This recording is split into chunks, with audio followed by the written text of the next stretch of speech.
todos, uma ótima palestra. Fiquem todos com Deus. Vamos aos recados.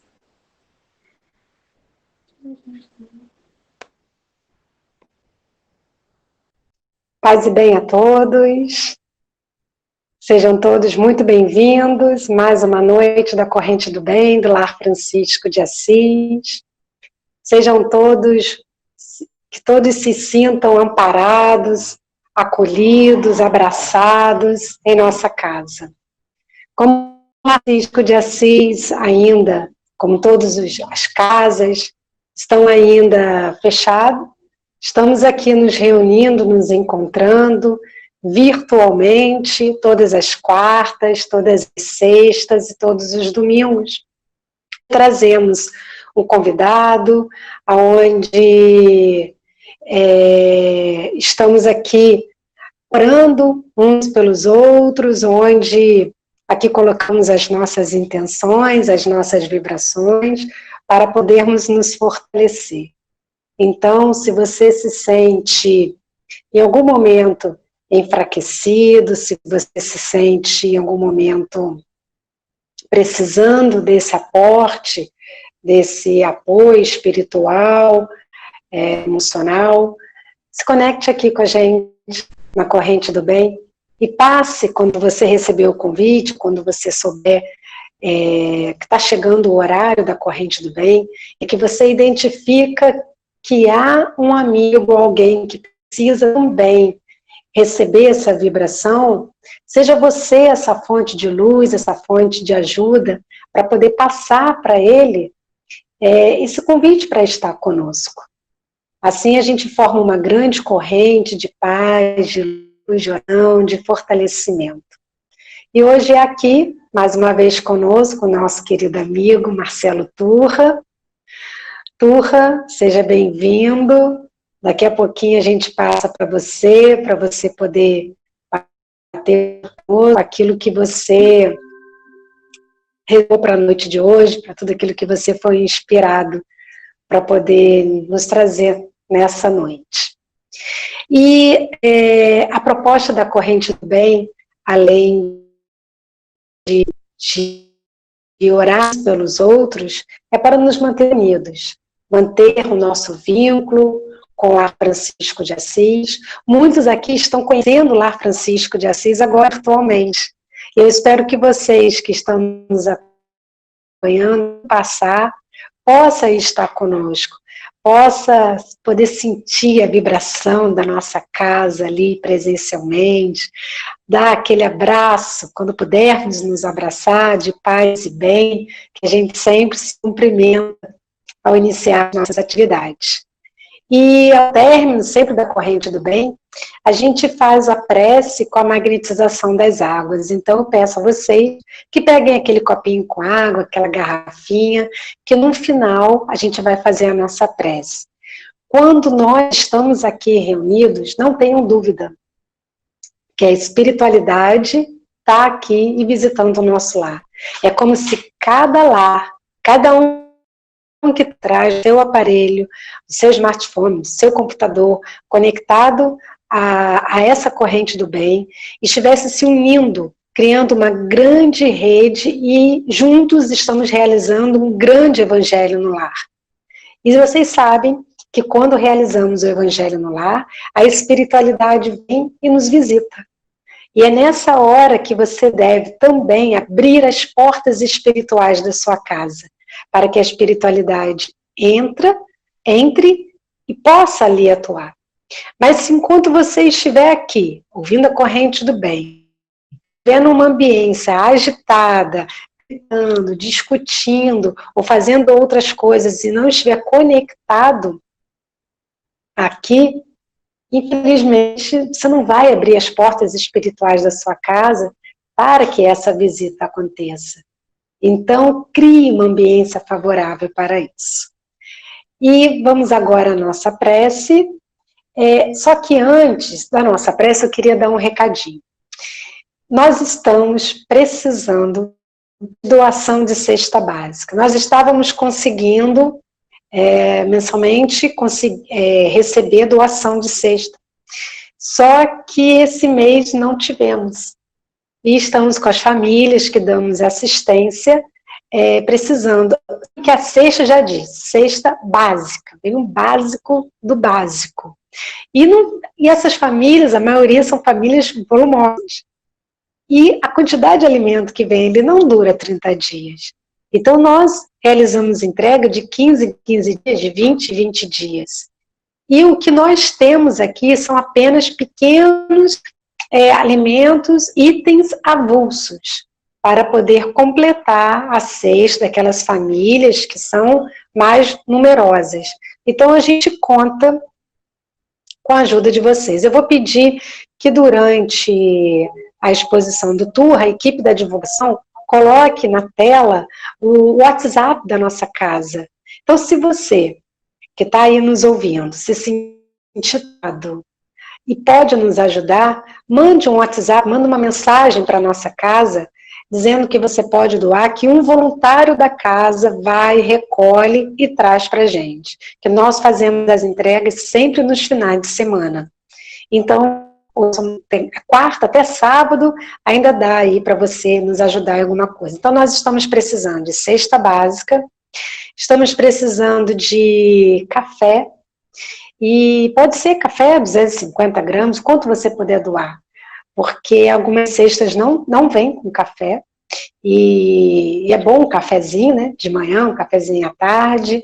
Precisamos também de material de higiene pessoal, pasta de dente, quem puder doar um vidrinho de shampoo, e material de limpeza, desinfetante, sabão em pó, detergente, tá?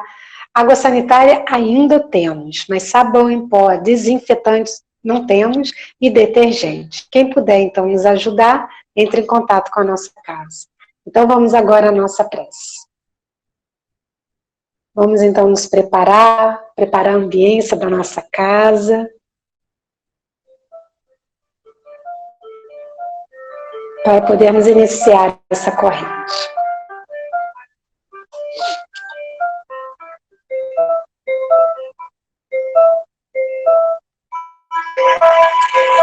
Ave Maria, cheia de graça, o Senhor é convosco.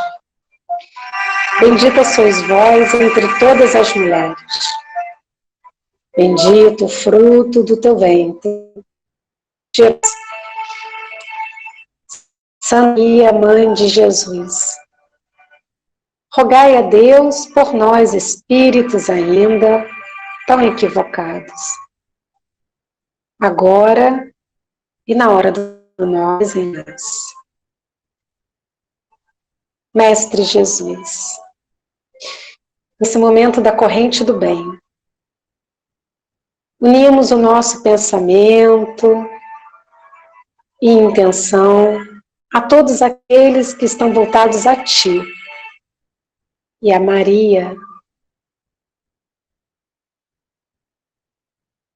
e pedimos nessa grande corrente pela paz e pela saúde do nosso planeta, pela paz, pela saúde do nosso país, do nosso estado, da nossa cidade, do nosso bairro, da nossa casa, do nosso interior. Aqui nós nos colocamos nessa noite como pequenas ferramentas para podermos auxiliar com as nossas preces, com as nossas intenções e energia. A todos aqueles que precisam da tua visita, do teu amparo, do teu socorro. Pedimos pelos irmãos que estão hospitalizados, tantos conhecidos, amigos, que estão nesse momento acometidos pelo coronavírus. Tantos que estão nesse momento lutando contra graves enfermidades, oscilando na fé, na confiança, na esperança em Ti. E aqui colocamos as nossas intenções pessoais. Que todos eles que aqui apresentamos mentalmente, durante essa corrente do bem, possam receber a visita fraterna de amigos espirituais, a atendê-los naquilo que tiverem maior necessidade. E entregamos nas mãos de Francisco de Assis, nosso companheiro Marcelo Torre. Que na noite de seja preciosa ferramenta para nos trazer toda a palavra, todo ensinamento, todo o despertar que foi reservado a cada um de nós. Fique conosco, Mestre Jesus. Trabalhe dentro de nós, em nós, por nós, em nosso lar. Para que ao término desse encontro possamos estar bem melhores que aqui. Chegamos e nos reunimos para iniciar esse encontro. Que assim seja, graças a Deus.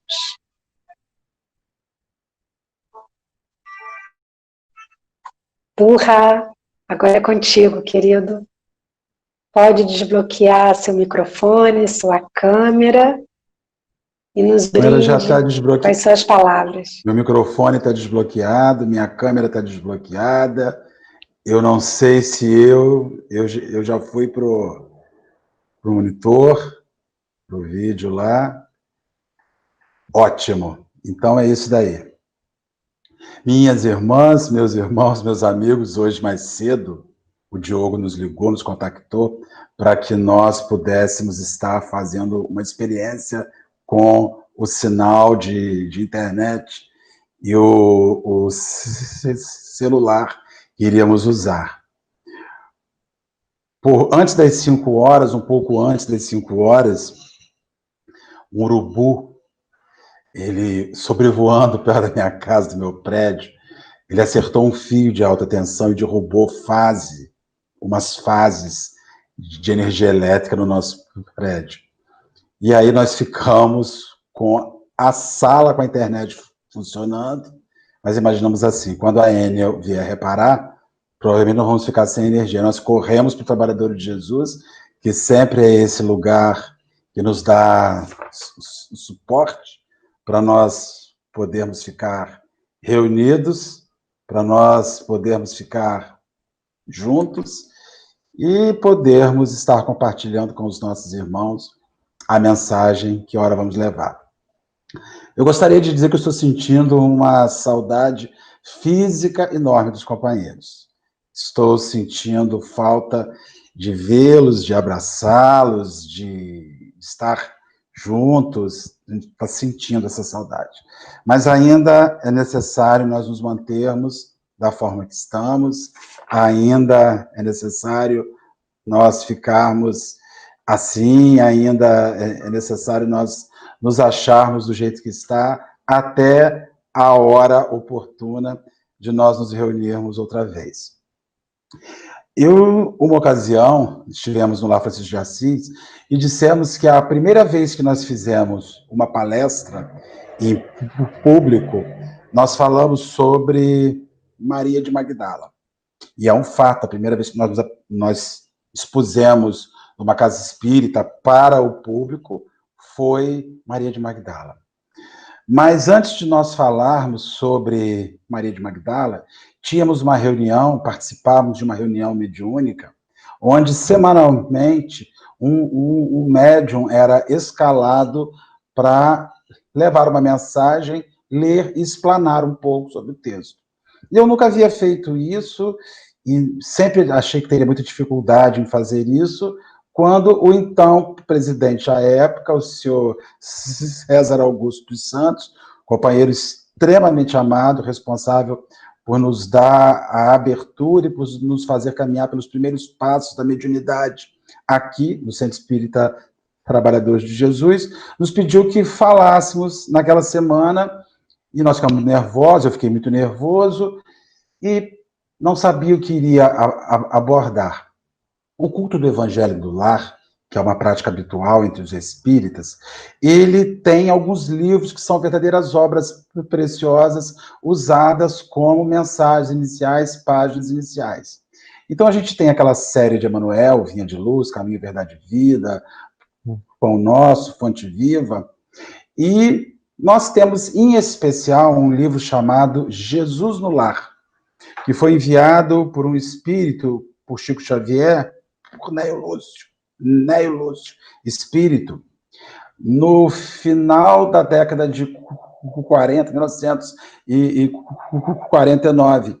E este livro, ele tem várias anotações sobre reuniões em lares que Jesus participava, onde Jesus sempre fazia um apontamento, onde Jesus sempre fazia uma anotação sobre a prática do bem, sobre a moral. Eram pequenas parábolas, pequenas histórias, sempre com um fim moral e ético, que visava a reflexão daqueles que estavam ali acompanhando e participando.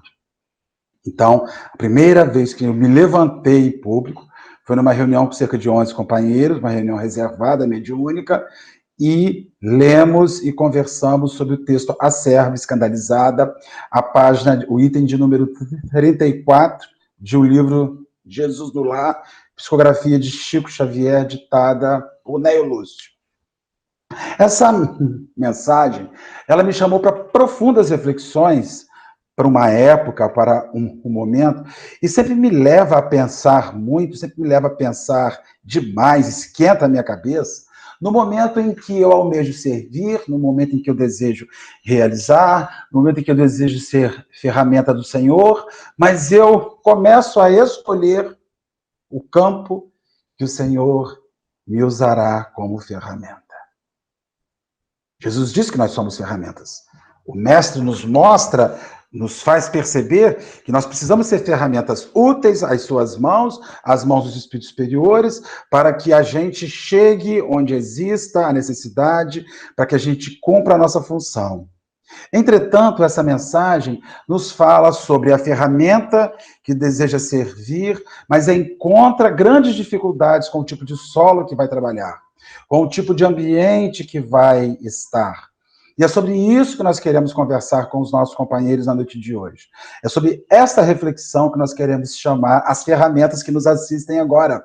Cada companheiro, cada companheira que deseja ser ferramenta do bem, que deseja ser instrumento na obra do bem, propiciando um mundo melhor, propiciando uma vida melhor para aqueles que estão nos campos do Senhor. Diz assim a mensagem. Ante as exclamações de Dalila, a esposa de Azor, o tecelão, quanto às maldades de alguns publicanos de mau nome que a haviam desrespeitado em praça pública, justamente quando ela procurava praticar o bem, relatou Jesus com simplicidade. Dalila, a mulher de Azor, cai na besteira de, na presença do mestre, dizer que ela queria fazer o bem, mas os publicanos zombaram dela. Perturbaram ela. Irritaram ela. Logo de imediato, nesse primeiro parágrafo, eu já vi quantos companheiros deixam a tarefa do bem quando no início dessa sua realização, eles dizem, eu interrompi porque eles não compreenderam, eles não entenderam, eles não valorizaram o que eu queria fazer. Então, eu não sou obrigado a ficar, eu vou embora.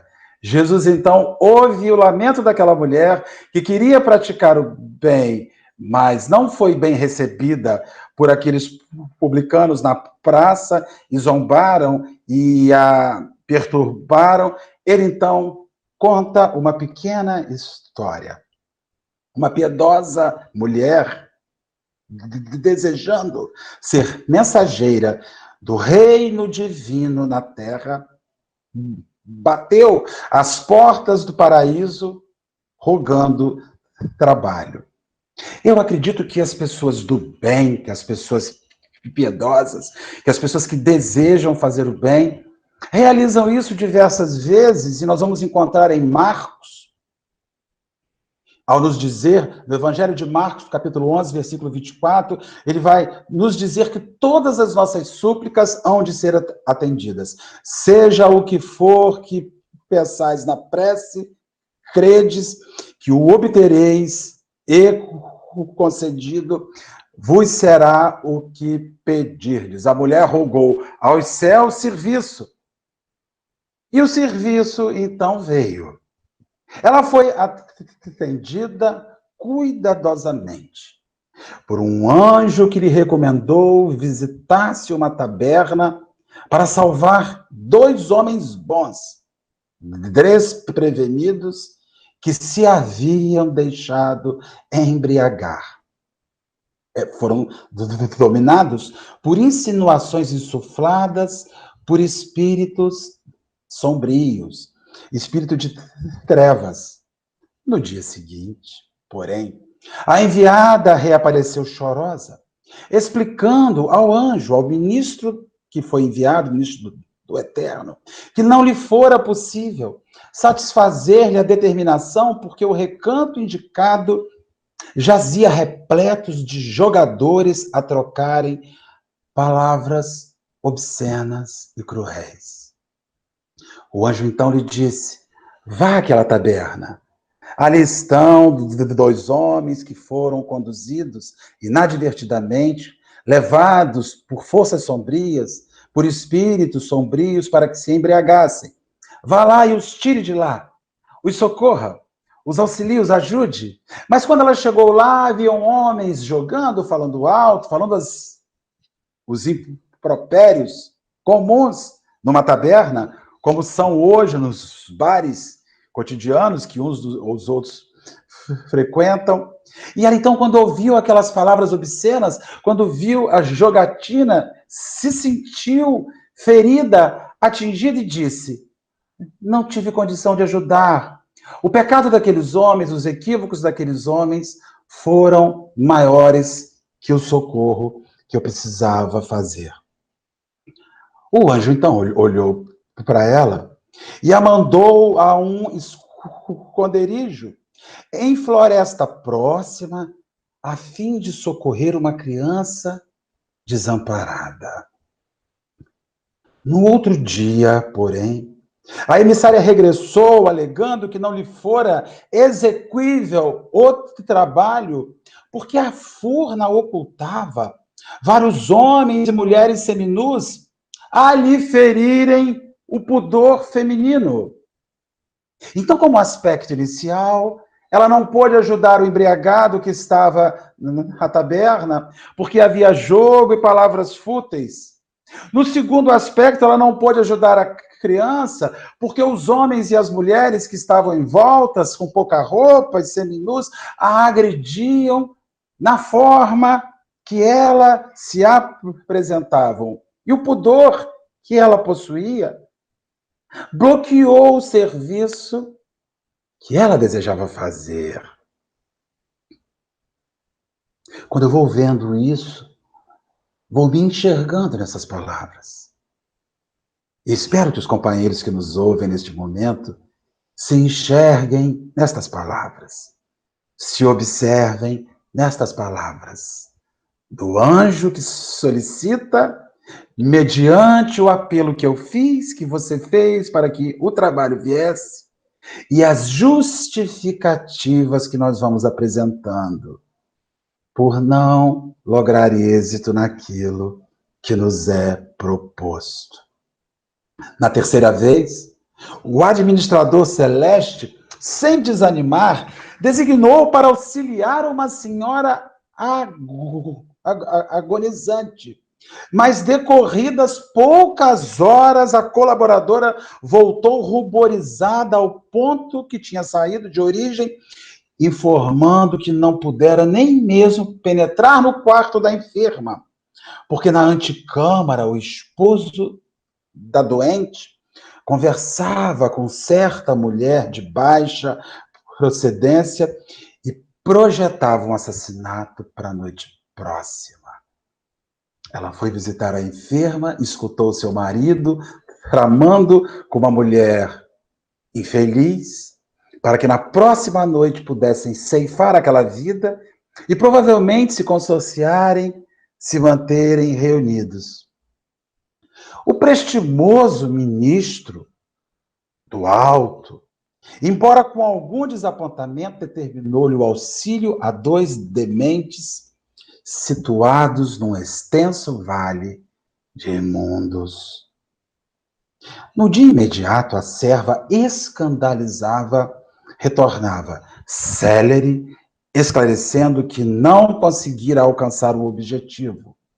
Porquanto os loucos viviam impressionados com cenas de vida impura que lhe causavam extrema repugnância. Ela não conseguia servir porque aquelas imagens lhes repugnava. O preposto do Altíssimo, depois de ouvi-la, com manifesta estranheza, pediu-lhe amparar uma jovem que se achava em perigo. Mas em breve regressava a cooperadora sensitiva, exclamando que a criatura mencionada podia ser vista em festa desregrada, em repulsiva condição moral. Assim, a serva, ela passou a semana inutilmente cultivando a ineficiência sobre variados pretextos. E ali, o anjo então para e vai lhe fazer uma orientação. Nos aspectos iniciais, nos 5 ou 6 aspectos iniciais, nós vemos que o serviço é colocado à nossa frente, que o serviço é apresentado para a nossa realização, que a obra é dada para que nós possamos fazer. Mas nós queremos que o campo que o Senhor nos envie para o trabalho esteja em sintonia com o campo de vida que nós estamos inseridos, sem conseguir compreender, sem conseguir entender que o Cristo nos manda para onde há necessidade. Não nos manda para o berço esplêndido que muitos de nós vivemos, onde as angústias semelhantes a essas que estão aí não se apresentam aos nossos olhos, nós não estamos acostumados a vivenciar. Eu quero ajudar um bêbado, mas não quero lidar com o seu vômito. Eu quero ajudar uma enferma, mas não quero lidar com os indiferentes que estão ao seu redor. Eu quero servir uma criança, eu quero ajudar uma criança, mas não quero me relacionar com os pais e mães problemáticos que eles possuem na sua vida. Na verdade, assim como se aspira uma família de margarina, de pessoas bonitinhas, saudáveis, que se sentam à mesa de manhã para compartilhar o pão e o café com uma faca, passando aquela margarina, como a gente viu em vários comerciais. Nós queremos que a prática do bem seja como uma família de margarina. Eu quero servir com perfeição. Eu quero abrir a minha instituição assistencial para que as pessoas que têm necessidade cheguem aqui e espero que elas entrem aqui no centro e que elas falem baixo, que elas sejam gratas, que elas sejam gentis, que elas não gritem, que elas não falem palavrão, porque eu não quero que elas sejam o que elas são. Eu quero que elas sejam como eu penso que elas devem ser. Nós vivemos numa sociedade tão egoísta, somos servidores tão egoístas, que até o serviço que nós queremos fazer, nós queremos desenhar o campo de dor que o outro vive. Senhor, eu queria ajudar o bêbado, mas não estou preparado para ver aquela jogatina e aqueles que estão ali embriagados. Senhor, eu quero ajudar as crianças, mas eu não quero ver o que está em volta. Senhor, eu quero ajudar o idoso, mas não suporto ver a situação de miséria que ele encontra-se, que me choca. Senhor, eu preciso ajudar aos loucos, aos doentes, aos desequilibrados, mas eu não quero sentir o odor de urina que eles têm, o odor de fezes que eles têm, a aparência sem zelo que eles têm, porque as lesões cerebrais severas roubam dele noções básicas de higiene, roubam dele as noções mínimas para que eles tenham que se manter limpos. Até quando a gente vai na casa de um pobre, chega lá, a gente diz assim, ser pobre não quer dizer ser sujo, ser porco. E a gente diz assim, se você não melhorar essa casa que você vive, nós não voltamos aqui. Nós somos os servos que nos escandalizamos ante aquilo que o outro nos mostra e assumimos a postura de juízes severos, que se sentem constrangidos, que se sentem sem estímulo diante daquilo que a sociedade lhe mostra como campo de trabalho. Nós acreditamos que no caminho da dor, que Deus e que Jesus nos convoca através dos anjos celestes para fazermos o que deve ser feito, tudo terá odor de rosas, tudo virá com palavras de gratidão, tudo virá sem vocabulário chulo, tudo virá sem gritos, sem dor, sem podridão. Meus irmãos, se não tiver podridão, se não tiver vocabulário chulo, se não tiver desequilíbrio, se não tiver desordem, para que o Senhor te colocaria lá? Só pela pobreza? Só pela falta de comida? Não. Nós vamos socorrer almas. Vamos ajudar pessoas. Vamos atender individualidades que estão desestabilizadas ante as questões da vida. E quando você vai atender a desestabilização de um indivíduo, seja no embriagamento, seja na dependência química, seja na enfermidade, seja na velhice mal cuidada, seja na infância abandonada, não vá para lá esperando que tudo vai ser bonito. Porque não vai. As pessoas voltam e dizem assim, meu Deus, quanta miséria, quanta sujeira, quanta pobreza, quanta coisa ruim. Mas, meu Deus, eles não precisavam. Precisavam que você fosse lá e os começasse a atender daquele jeito. Tem gente que não consegue ir no hospital visitar o enfermo. Eu não suporto hospital. Mas, gente, ninguém gosta de hospital. Só quem gosta é o médico, o enfermeiro que trabalha lá. Ninguém que vai para o hospital gosta daquilo. Então é óbvio que você vai chegar no hospital, você vai ter choro, você vai ter dor, você vai ter morte, você vai ter cura, você vai ter um cheiro específico de um medicamento, você vai ter um odor de um vômito de um paciente, o odor das fezes de alguém que não consegue se conter, justamente por não se conter foi hospitalizado, você vai ter isso tudo. Mas o indivíduo egoísta crê que o mundo precisa atender aquilo que ele espera como campo para trabalhar. Que o mundo, que a vida precisa lhe oferecer um campo perfeito para que ele possa trabalhar. E ele não consegue entender que ele é a peça que vai ajudar na transformação daquele campo. Então, se ele chegar e o campo já estiver pronto, qual a sua necessidade ali? Qual a sua função ali? A quem atenderia a sua presença? O anjo, então, depois das várias ineficiências daquela serva piedosa, ela queria realmente fazer algo, como nós, porque nós queremos realmente fazer algo, nós queremos realmente realizar. Mas nós queremos escolher em que campo o Senhor vai nos colocar. E definimos limites até onde a gente vai. Vocês já pensaram se Jesus definisse limites até onde ele iria conosco, nós estaríamos em mais situações. O anjo, então, volta-se para a mulher e diz assim: minha irmã, continue, por enquanto, desenvolvendo o seu esforço nas vulgaridades da terra. Oh, e por quê? Indagou perplexa. Não mereço abeirar-me da vida mais alta? Seus olhos, respondeu o anjo, seus olhos estão cheios de malícia, elucidou o ministro tolerante.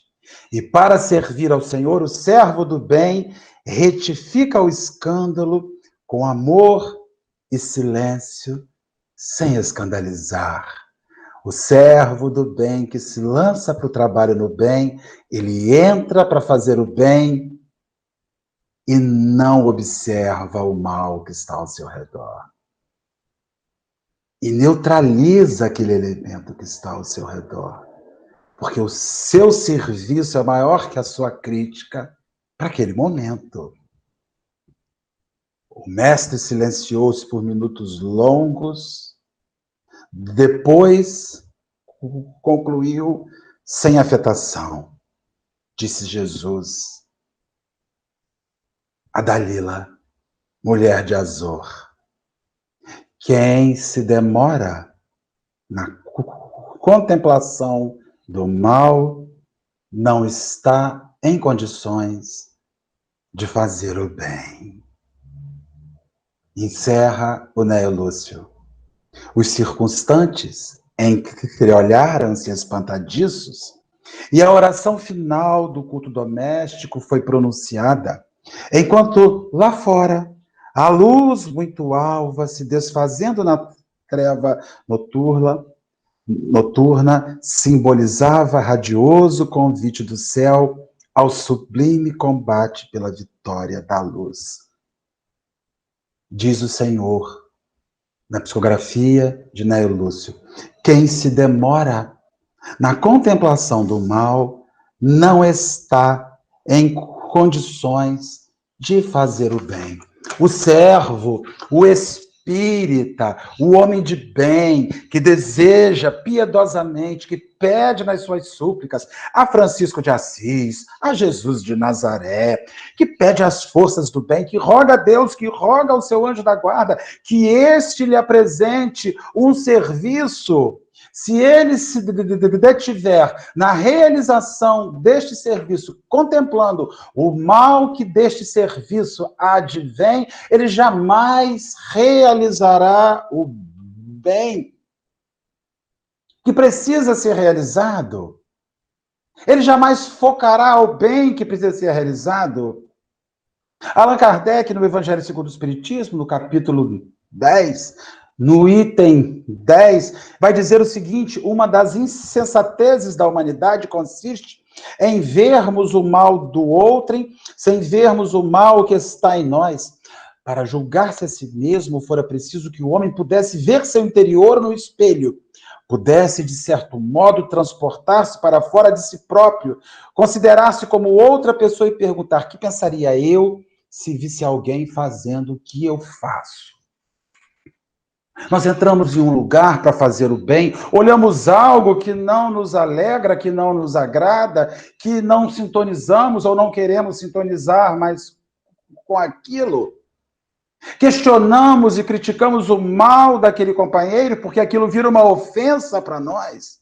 Aquilo é um elemento ofensivo para nós, quando, a bem da verdade, Allan Kardec nos diz que precisamos nos espelhar no outro para descobrir o quanto daquilo que vemos de mal no outro é o mal que há na gente. É o mal que viceja na gente. A serva escandalizada, maliciosa, via a putrefação moral em cada um daquele ofício que ela fora realizar. Ela se via.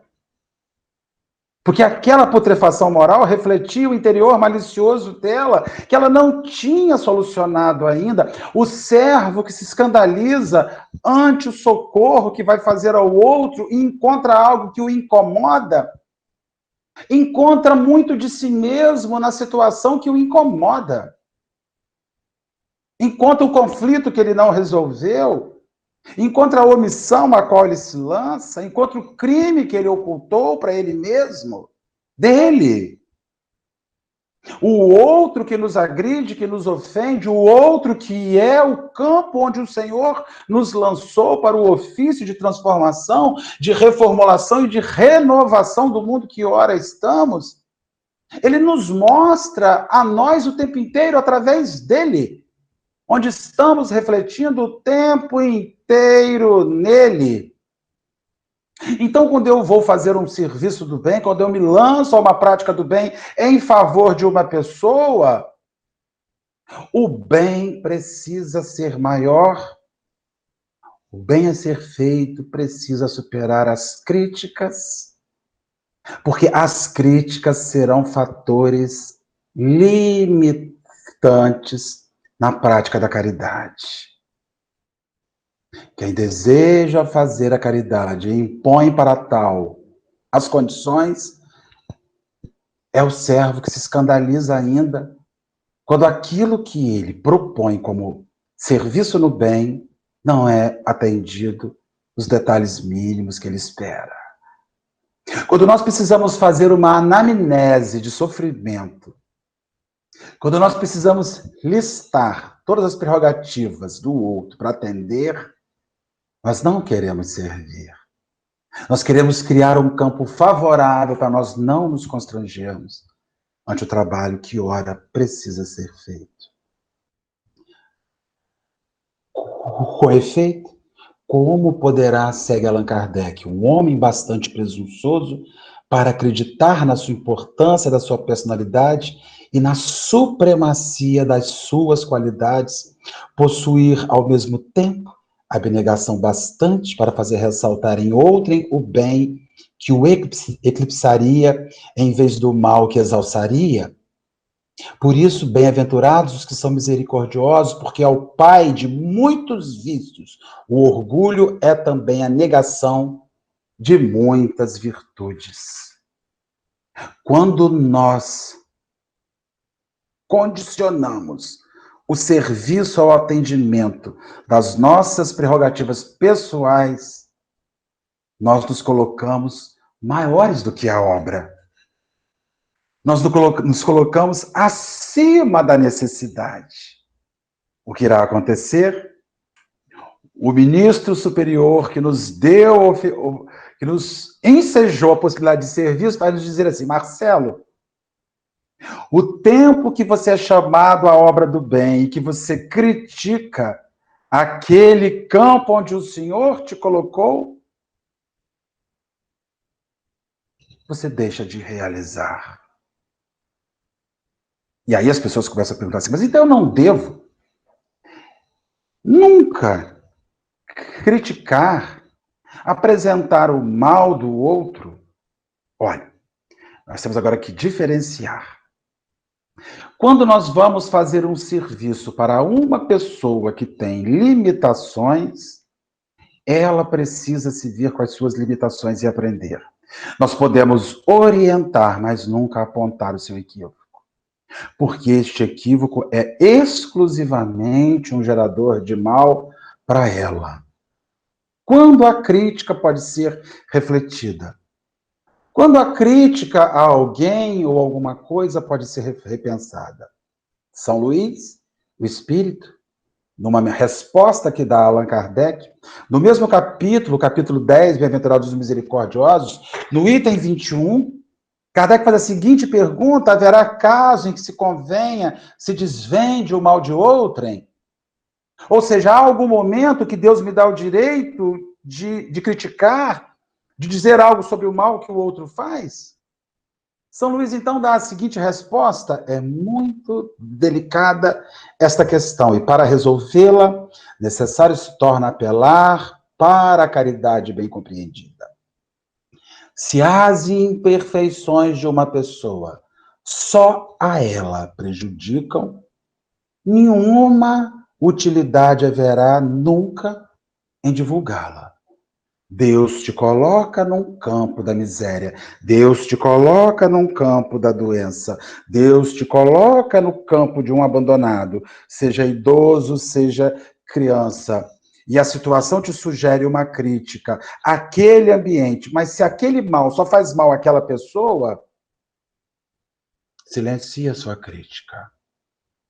Segue São Luís. Se, porém, podem acarretar prejuízo a terceiros, deve-se atender de preferência ao interesse do maior número, segundo as circunstâncias, desmascarar a hipocrisia e a mentira pode constituir um dever, pois mais vale caia um homem do que virem muitos a ser suas vítimas. Em tal caso, deve-se pesar a soma das vantagens e dos inconvenientes. São Luís, Paris, 1860, item 21 do capítulo 10, Bem-aventurados que são misericordiosos, de O Evangelho segundo o Espiritismo. Assim sendo, se nós nos escandalizamos numa prática do bem, ao ato que fere exclusivamente aquele indivíduo que, por limitações e ignorância, opta em viver assim, não há por que revelar. O tempo vai lhe servir como lição. Os dias vão lhe servir como lição. As nossas instruções não críticas vão lhe servir como lição. Entretanto, quando nós nos lançamos a alguma prática, ou quando estamos observando um mal, uma individualidade, uma instituição, que não só faz mal a si próprio, mas como também este mal se espraia para todo o entorno, nós temos que respeitar a maioria. E nos calarmos ante este mal não significa deixarmos de ser críticos, mas significa que nós passaremos a ser omissos. O espírito, então, necessita, diante daquilo que ele deseja como prática do bem, buscar sempre o caminho do bom senso. O caminho do bom senso. Deus me colocou neste campo, atendendo a uma súplica, a uma solicitação que em prece eu fiz. Deus me enviou para esta obra. Deus me enviou para este ofício. E aqui vou socorrer aqueles que jazem mal cheirosos, aqueles que jazem na loucura, aqueles que jazem mal vestidos, aqueles que jazem vivendo em taperas, aqueles que jazem idosos e abandonados, aquelas crianças em terra idade que são mal cuidadas. Entretanto, se aquilo que eu vou fazer, se aquilo que eu vou socorrer leve mal para uma comunidade, é justo que eu busque os meios de impedir que este mal se expanda para além daquele indivíduo. Precisamos pensar com bom senso, porque nunca podemos nos esquecer. Quando a gente se demora na contemplação do mal, deixamos de fazer o bem que é necessário. Deixamos de fazer o bem para o qual fomos enviados naquele campo, naquele ofício. A serva escandalizada é o Marcelo que se escandaliza, é cada um dos companheiros que se escandaliza quando Deus nos coloca num campo que não nos deixa confortável. Quando Deus nos coloca num ofício que não nos deixa à vontade. Quando Deus nos coloca numa obra do bem que diariamente agride os nossos olhos, agride os nossos ouvidos, diante da ignorância que aquele outro apresenta, mas é justamente aquela ignorância que está clamando pelo nosso ofício, que está clamando pelo nosso auxílio. E nós temos muita consciência que enquanto vamos nos escandalizando e vamos largando as múltiplas tarefas no bem, façamos um exame de consciência para finalizar a nossa fala. Um exame de consciência. Quantas tarefas você deixou porque elas não te agradavam? Quantas tarefas você deixou porque elas não te foram confortáveis? Quantas tarefas você deixou porque elas mexeram com aquilo que você tem de sagrado, ou às vezes de hipócrita, dentro de você? Quantas vezes o mal que você viu no serviço e que te afastou do serviço roubou de você, roubou de mim o bem que havia de ser feito, que havia de ser realizado. Que nós possamos refletir sobre a serva escandalizada e possamos equacionar essa questão na nossa vida, nos nossos dias, porque haverá a hora em que o anjo do Senhor, que atendeu a nossa súplica um dia, nos enviando para o serviço do bem, nos dirá assim: Christian, agora para, você está muito exigente. Você quer que tudo seja bonitinho. Aprende a lidar com a diferença. Aprende a lidar com a ignorância. Aprende a lidar com a palavra feia. Aprende a lidar com a ingratidão, que você poderá ser um servo meu. Nós precisamos aprender a lidar nisso e experimentar isso.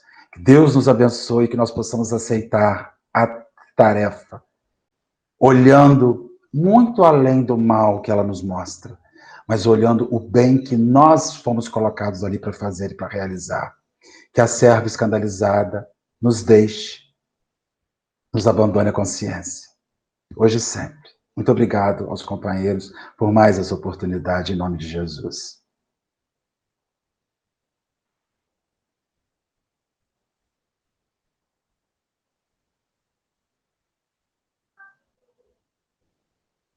Toquedo, mais uma vez, muito obrigada. E você sempre vem com a mão cheia para dar na nossa cara, né? Depois da sua fala, a gente sai aqui com a cara sempre inchada. Turra, uma fala tua me marcou. Quando diz que o servo do bem, quando chega e se contempla com o mal que está à sua volta, ele não está preparado, né, para fazer aquele bem, para fazer aquele trabalho. E isso me lembrou de uma situação que eu passei durante uma atividade que nós realizávamos no início dos anos do Lar Francisco, numa comunidade aqui em Macaé. E é uma comunidade muito carente, e sempre estávamos lá fazendo uma ação dentro dessa instituição. E numa festa de Natal, que nós estávamos lá realizando, George ficava no carrinho de pipoca, ele era pipoqueiro, ficava lá com um chapéu enorme, servindo pipoca às crianças, controlando os saquinhos de pipoca. E eu naquela coisa de ficar vendo se está faltando alguma coisa, como você diz aí, de querer controlar tudo perfeitinho, eu passo e aí tinha uma criança pequenininha, assim, sem camisa, só de short, era uma menina, com o cabelinho todo sujo, todo desarrumado, e ela estava com uma tampinha de refrigerante na boca. E aí eu peguei aquela criança no colo e eu disse assim, tira a tampinha, né? E a criança estava muito suja. E ela estava com o nariz, descendo aquele catarro verde. E aí ela pega a tampinha, joga fora, passa a mão no nariz e passa a mão no meu braço. E quando ela fez isso, naquela hora me deu assim, aquela repulsão de deixar a criança no chão. Porque quando a meleca é dos nossos, você pega, você limpa na roupa, você pega a sua blusa, você passa, não tem problema nenhum, né? Mas era de outro.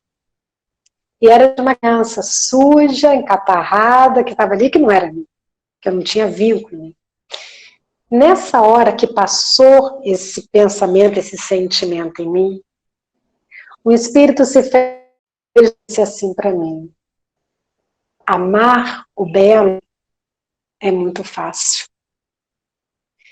Difícil é amar e aceitar o feio e sujo. Quem precisa disso aqui é você, inocente. Turra. Eu abracei a criança, mas eu chorava. Eu estava 3 anos dentro daquela comunidade, realizando aquele trabalho. Eu levei 3 anos para entender que quem era a encatarrada, a suja, a melequenta, que quem precisava daquilo era eu. E aí eu me lembro que eu cheguei com a criança chorando, perto de Georgia, Georgia, o que aconteceu? O que aconteceu? Deixou a criança cair? Aí eu falei, não, eu estou aqui porque eu descobri que eu é que preciso estar aqui, não são essas crianças, esse trabalho é pra gente, tal. Então, realmente, eu estava lá, mas assim, eu queria fazer aquilo, mas não podia, eu estava me escandalizando com aquilo. Uma outra coisa que também me choca muito, assim, quando a gente vai fazer um trabalho social e que a gente alerta os irmãos, é em relação a Rego Barros. Rego Barros, você sabe que é uma instituição que tem deficientes, são homens com deficiência, com a mentalidade de criança, são 77 homens com deficiência mental. O Lar Francisco de Assis já está lá há 3 anos, fazendo um trabalho com eles. E quando a gente convida, né, o voluntário chega lá a primeira vez, e de impulso ele se choca de ver aquela cena, né, de repente passa um pelado e fica comendo terra e todo sujo e come babando, se sujando todo. E a gente está lá, a gente vai, eu falo, a proposta de ir lá é de nós servirmos. Por isso que eu digo que quem vai em Rego Barros, aquilo ali é um choque de realidade. Quem vai lá nunca volta mesmo. E a gente descobre que o deficiente mental somos nós.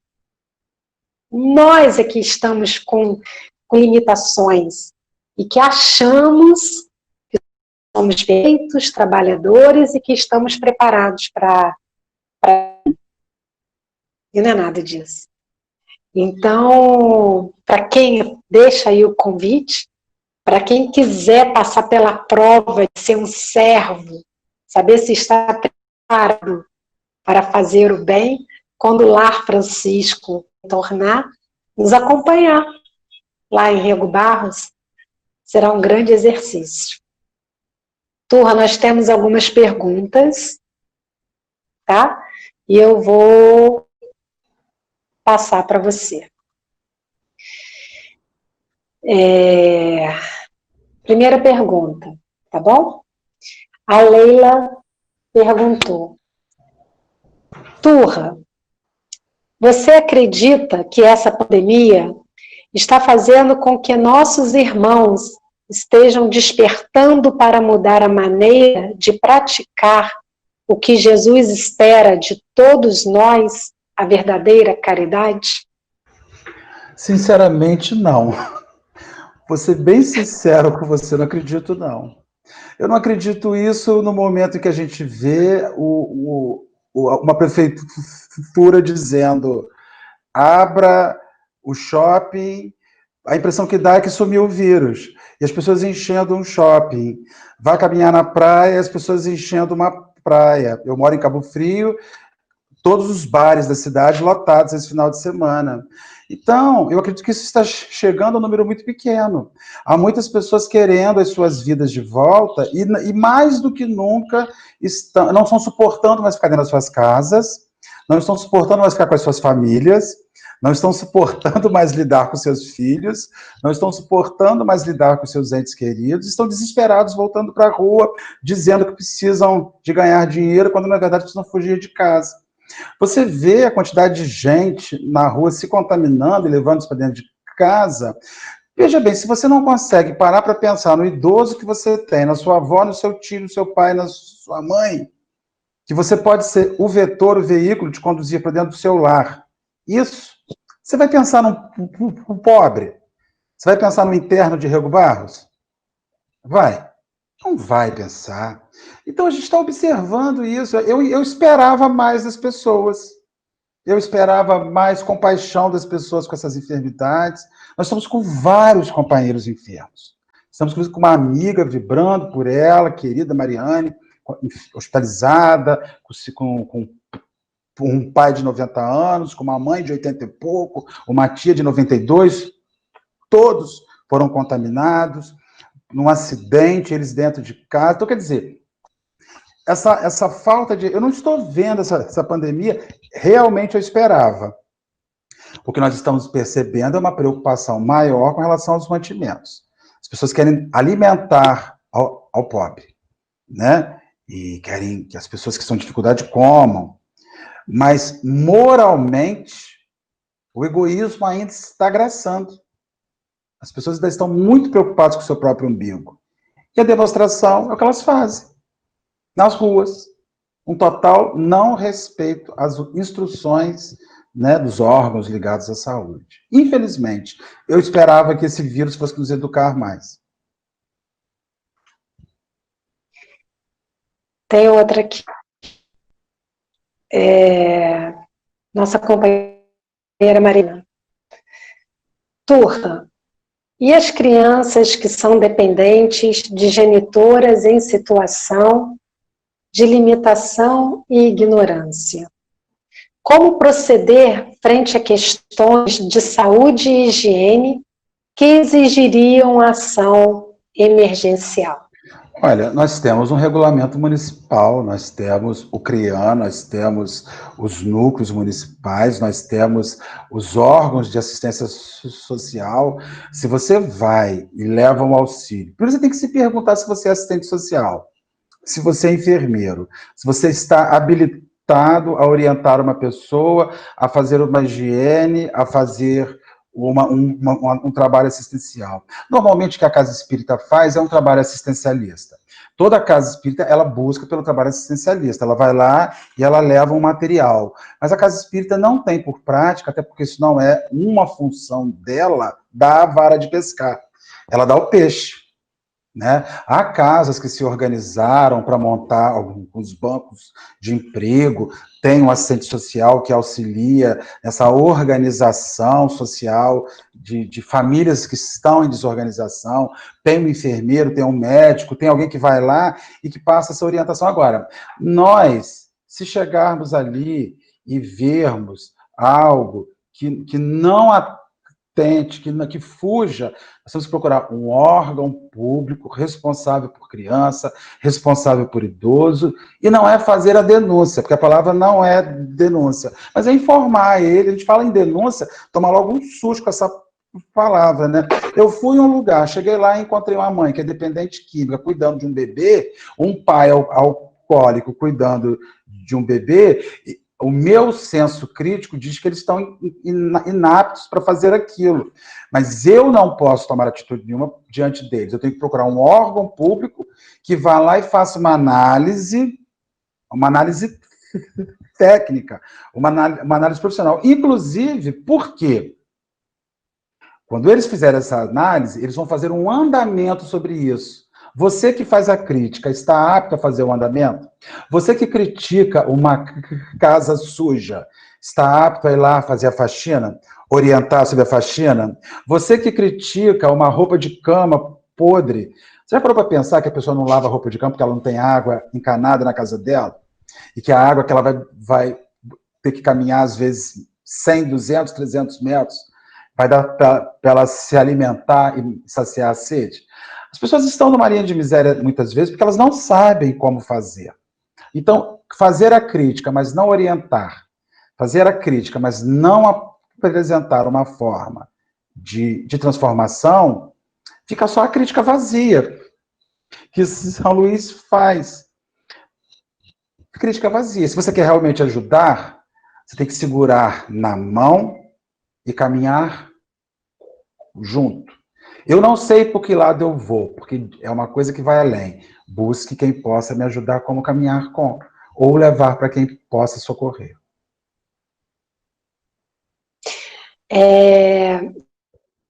Você falou, porque às vezes a gente chega em determinadas casas, né, e aí fala assim, nossa, é pobre, mas não precisa de ser porca, né, é pobre, mas não precisa de ser suja.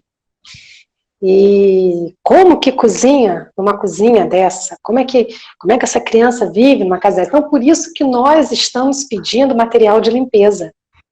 Porque entre comprar um pacote de macarrão, 1 quilo de fubá, você acha que é uma água sanitária? Claro que não.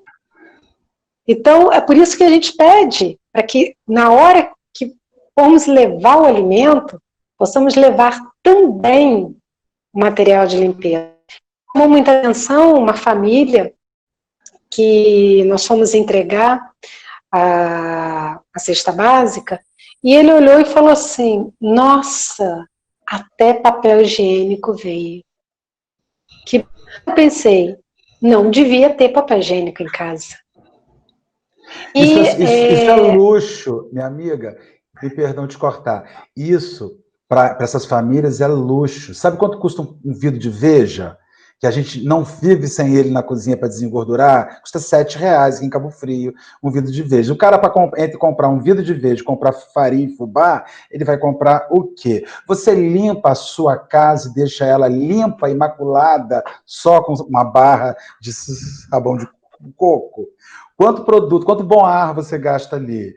Quanto líquidozinho com cheiro do orvalho da manhã, da penumbra da madrugada. Ah, eu comprei aqui orquídea negra do Himalaia e passei na minha casa. Tá um perfume. A gente quer que a pessoa ela construa um paraíso de odores com uma barra de sabão de coco que ela compra, ela tem acesso. Ah, pelo amor de Deus, né, gente? É um senso crítico mínimo que as pessoas não conseguem ter em relação às coisas. É muita doideira.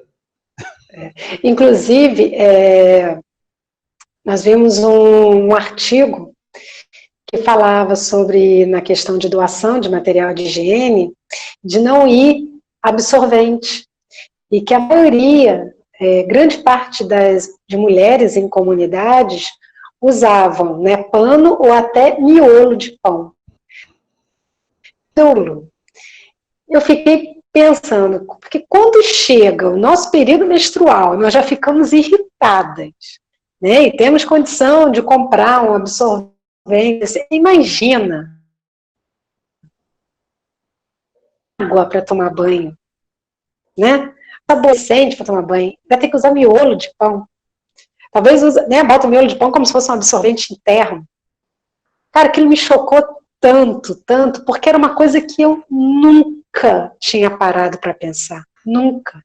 Então agora a gente pede a vocês, quando forem doar material de higiene, né, sabonete, um shampoo, pasta de dente, doe também um absorvente, um pacote de absorvente, porque assim como esse pai de família ficou surpreso com o papel higiênico, imagina aquela mulher quando vê chegando um pacote de absorvente ali. Né? Então, são coisas que a gente não imagina porque foge da nossa realidade. A gente acha que isso não existe, mas existe e está muito perto da gente. Né, Tom? Tem mais uma pergunta aqui. Vejo um colega de tarefa, pergunta da Charlene. Vejo um colega de tarefa recusando várias idades, alegando N motivos. Como fazer essa abordagem sem causar melindre no outro? Devo me calar, pois o maior prejudicado é ele próprio? Charlene, querida, um beijo para você, minha amiga querida.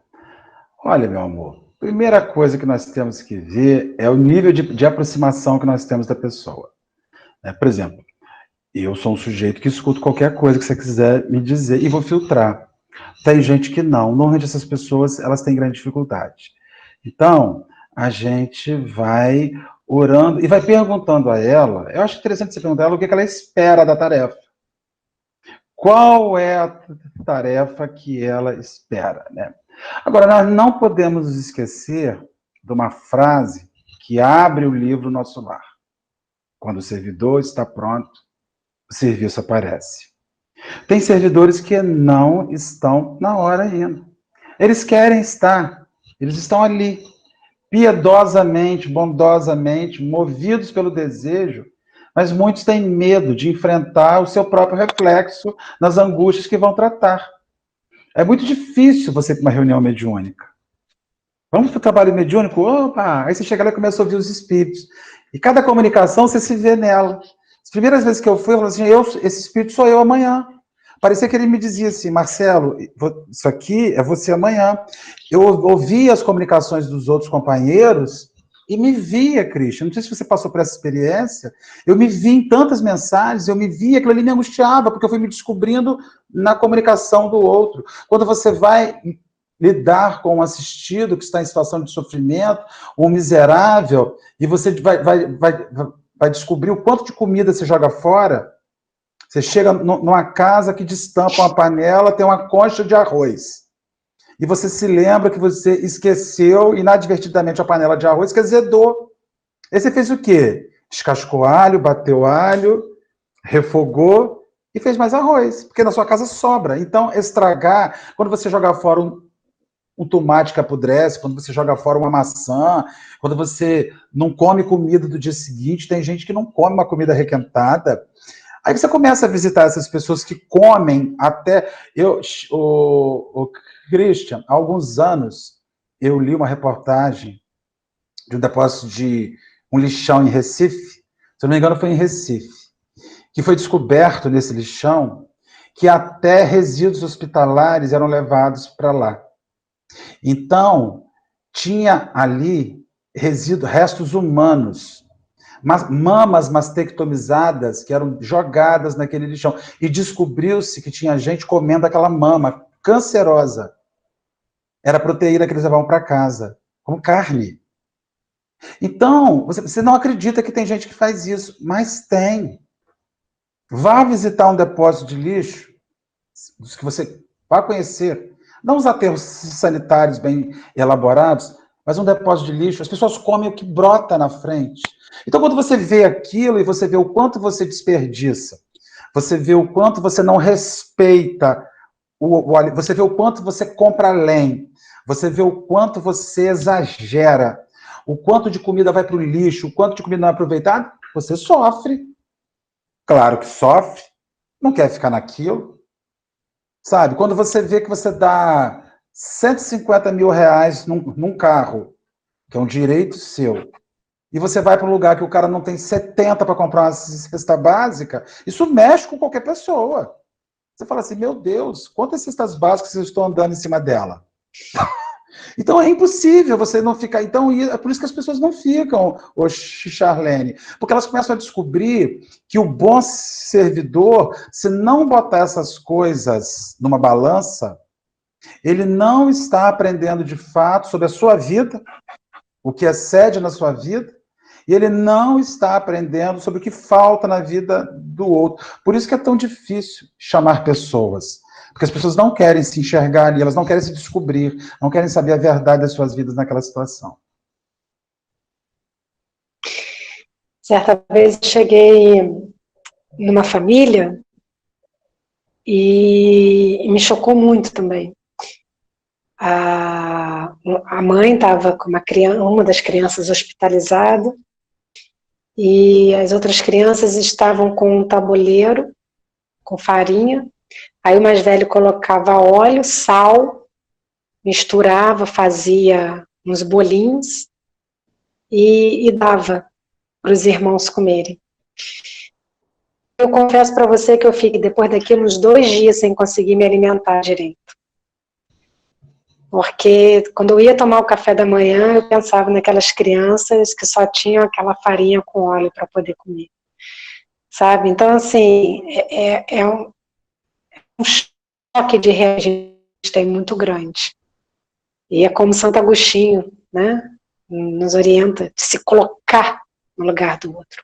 E aí a gente vê como que somos privilegiados de estarmos nessa condição, mesmo com todo o problema que passamos, com todos os desafios que temos, mas de estarmos aqui reencarnados na vida que temos. Porque se a gente reclama, né, Turra, como eu estaria se eu estivesse lá, naquele outro lado, precisando hoje de ter uma cesta básica ou de alguém que fosse levar o papel higiênico para mim. Então, antes da gente reclamar, temos muito que agradecer. Né? Tem mais uma última pergunta. Turra, quem pergunta é o Antônio França. Pandemia é um resgate coletivo? Com certeza, sem qualquer sombra de dúvida. Quando você lê o Livro dos Espíritos, quando ele vai falar sobre os flagelos destruidores, que de tempos em tempos são enviados à humanidade, expiações coletivas, sugiro aos companheiros, até praticamente eu ia vir com esse tema, estava até pensando em vir com expiações coletivas, um texto de Allan Kardec em obras póstumas. Então, assim, é o coletivo que parte do individual. Allan Kardec, em obras póstumas, já que você fez a pergunta sobre pandemia, ele diz o seguinte: tudo começa na individualidade. Então, ele diz assim: Marcelo é responsável, enquanto individualidade, pelo mal que faz. Mas, entretanto, o Turra, a família Turra, que compõe Malvino, Jane, Bruno, Marcelo e Túlio, eles compõem uma unidade, a unidade Turra. Então, a família Turra pode ser responsável, enquanto uma unidade, por equívocos que ela vai ter que responder. Esta família Turra, que mora em Cabo Frio é uma unidade, mas é uma unidade composta por um coletivo. Então, Cabo Frio, enquanto unidade, pode ter cometido graves equívocos enquanto cidade, estimulados pelo coletivo que aqui vive. O Rio de Janeiro é uma unidade. O estado do Rio de Janeiro é uma unidade composta por várias individualidades. Então, o estado do Rio de Janeiro pode ser responsável por aquilo. E o Brasil é uma unidade, composta por várias individualidades. É por essas e outras que nós falamos, nós temos a Guerra de 100 anos, Inglaterra e França brigando por 100 anos. Quem brigava? Duas unidades, Inglaterra e França, com todas as suas individualidades inseridas ali. E aí, quem é o responsável? Todo mundo que está no meio. Ou porque apanhou em armas, ou porque se omitiu, ou porque foi indiferente. Então, quando essa pandemia chega para todo mundo. Por quê? Porque a Terra, esta unidade Terra composta por bilhões de individualidades, não respeita, não consegue se tornar melhor e cria uma dívida para o planeta. O planeta adquire essa dívida, está lá em obras póstumas. E aí, o que está acontecendo? Todo mundo está arcando com isso. Ah, mas eu não me sinto responsável por isso.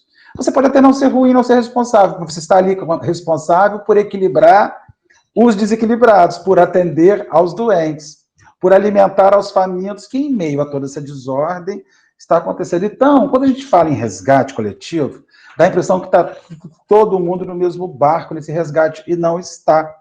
Alguns estão entubados, outros estão entubando. Alguns estão famintos, outros estão alimentando. Alguns estão na linha de sofrimento, como enfermos, outros são os profissionais de saúde que estão lá promovendo. Ou seja, o planeta está resgatando com toda essa soma. Quem são os bons, quem são os maus? Os doentes são os maus e os médicos são os bons? Será? Será que qualquer pessoa que está trabalhando pela obra do bem hoje foi bom ontem ou está em resgate? Está resgatando o que não fez ontem. Então a gente não pode nem dizer nada. Às vezes, o paciente que você está atendendo, o enfermo que você está atendendo, está te dando uma aula de resignação. está te dando um curso. Eu e Christian conversamos, né? Nós já pegamos o Covid umas 19 vezes, né, Christian? A gente acorda e fala assim, hoje eu estou febril. Hoje eu estou com dor de cabeça, eu já vou desarranjar. Nessa neurose, né? Então, eu fico vendo o seguinte, que às vezes você fala assim, meu Deus, aquele médico, ele é o responsável por... É o anjo bom que os espíritos mandaram para socorrer? Não. Às vezes o enfermo que está ali chegando no hospital, que eu gostaria que fosse eu, se precisasse, está confiante na obra que está sendo realizada e no seu resgate. Está dando uma lição de resignação. Ele é muito melhor do que a gente. Desencarnando, ele é muito melhor do que a gente. Então, a gente não consegue compreender toda a nuance de trabalho que está sendo feito. O pobre que às vezes é apresentado na nossa vida como elemento para que a gente ajude, ao invés de você o estar ajudando, a situação dele é a que te favorece a prática do bem. A gente não entende de verdade o que está acontecendo de ambos os lados, né? É muito interessante pensar sobre ambos os lados.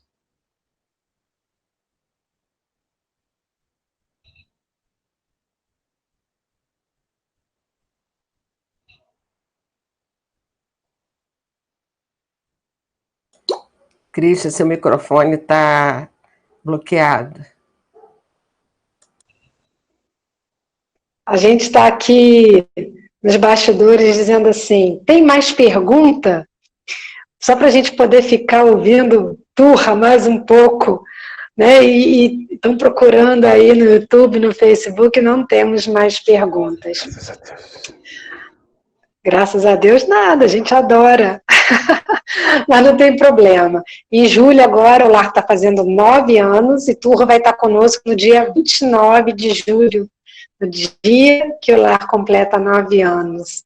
Então, Turra, que você já começa a ser inspirado, preparado para poder trazer aquelas bufetadas que a gente precisa. Tá bom, querido?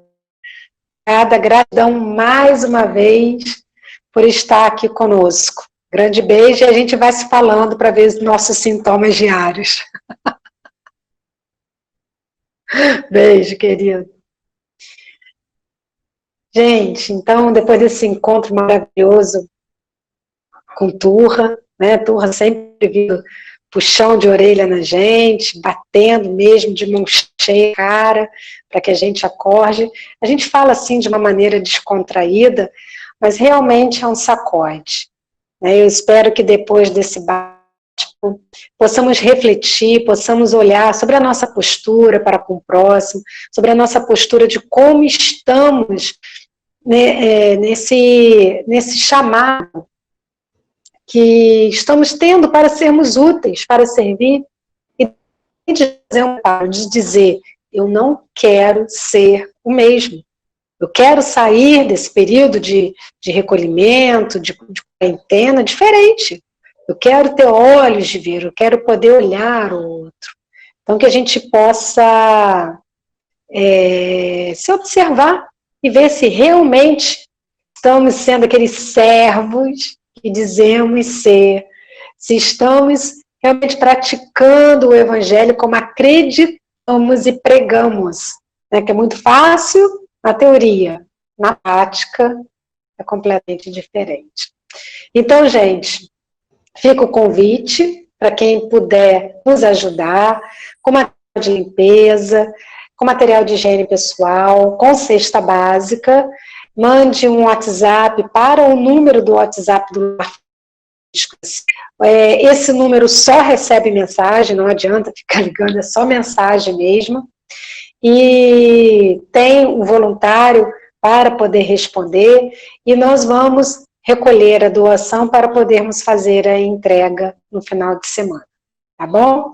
Então vamos agora para a nossa prece final, agradecer esse belíssimo encontro, belíssimo chacoalhado que tivemos hoje.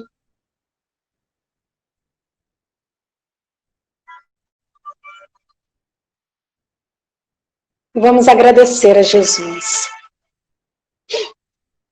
a oportunidade que tivemos de ouvir aquilo que precisávamos ouvir. porque se sentimos o chamado para aqui estarmos acompanhando a corrente do bem de hoje, é porque precisávamos ouvir tudo que o Marcelo veio nos falar, na certeza de que ele é apenas um instrumento da espiritualidade que preparou todo esse encontro. Mestre Jesus, de joelhos em espírito aqui, nós nos colocamos agradecidos por todos os nossos desafios, por todas as nossas lutas, por todos os nossos livramentos, por toda a dificuldade que nesse momento estar enfrentando, mas na certeza de que somos muito abençoados. Diante de tudo que falamos, de tudo que ouvimos, dos exemplos que aqui foram dados, que possamos ter olhos de ver e reconhecer o quanto somos abençoados. Ajude-nos a um dia despertar e termos essas mãos preparadas para servir, com o coração aberto para acolher, sem julgamento, sem crítica, sem nos escandalizarmos diante daquilo que estiver ao nosso encontro. Rogamos aos companheiros espirituais que coloquem nessas águas que aqui reservamos o remédio que precisamos, não só para o corpo físico, como também para o corpo espiritual, emocional e psíquico. E que as vibrações dessa corrente do bem, mais que trazemos em nosso pensamento, onde cada um aqui pode colocar as suas intenções, na certeza de que aqueles que tiverem fé serão ferramentas de auxílio a quem direcionar esse pensamento. Que a paz do Mestre Jesus permaneça em nós,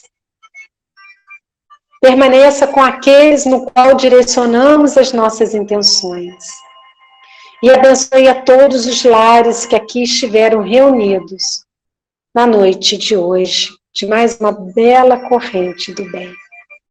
Que assim seja, graças a Deus, graças a Jesus.